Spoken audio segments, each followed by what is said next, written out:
Have you ever reflected about how you'd feel if you were on your deathbed? Would you feel satisfied, disappointed, proud, or filled with regret? Well, however you feel, here's my 9-step guide on how to effortlessly live a life full of regret. Step 1.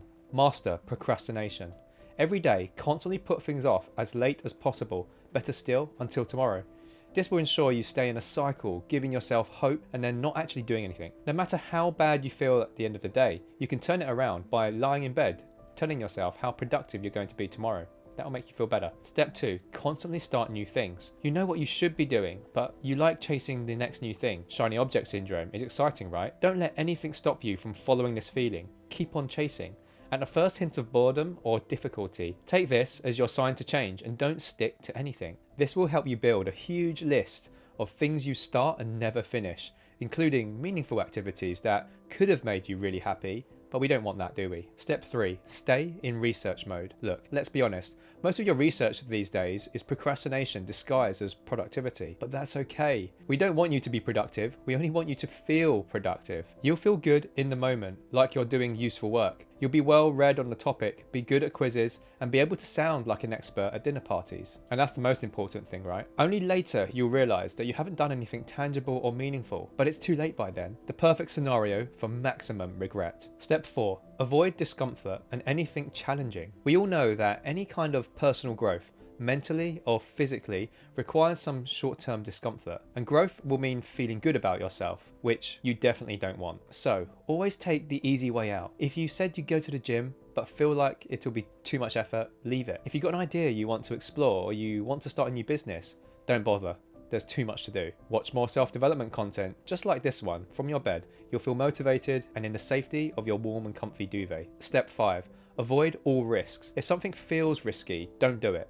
Never do it. Remind yourself about every person you know or you've read about who's lost it all. Remind yourself that the only way to make a decision is when you have 100% certainty of the outcome. When a perfect opportunity drops on your lap with crystal clear instructions about exactly what to do. Don't apply for the job unless you're definitely going to get it. Don't start a business unless you're certain it's going to be successful. Always wait for the stars to align. Now, because you know deep down this will never happen, this will ensure you never do anything you'd like to do, which will give you plenty of things to regret in the future. Step 6. Overthink everything. Think of this step like training to be better at the previous step, avoiding risks. The more you overthink, the more powerful and skilled you become at finding all of the risks and all of the ways anything you touch will fail. You'll be so good at it, you'll even come up with ways that don't even exist. So think of this like a backstop to ensure you never try anything, you never gain any new experiences or new skill sets. As a bonus, you get to keep your mind busy, and in a weird way, it will help you feel productive. You'll be exhausted by the end of the day and you'll just want to come home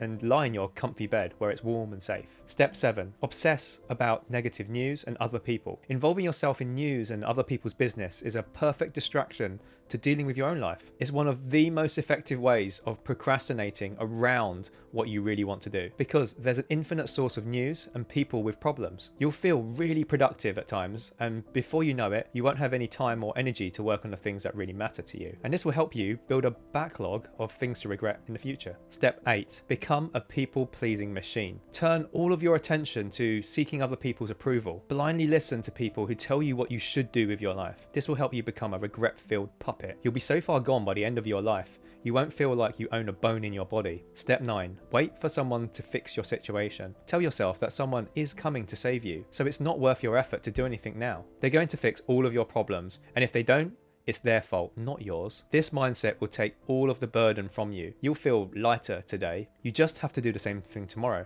And if you can keep this up over a long enough period, you'll arrive at your deathbed guaranteed to have a life full of regret. So I hope you found this tutorial useful. If you want more tutorials like this, consider subscribing.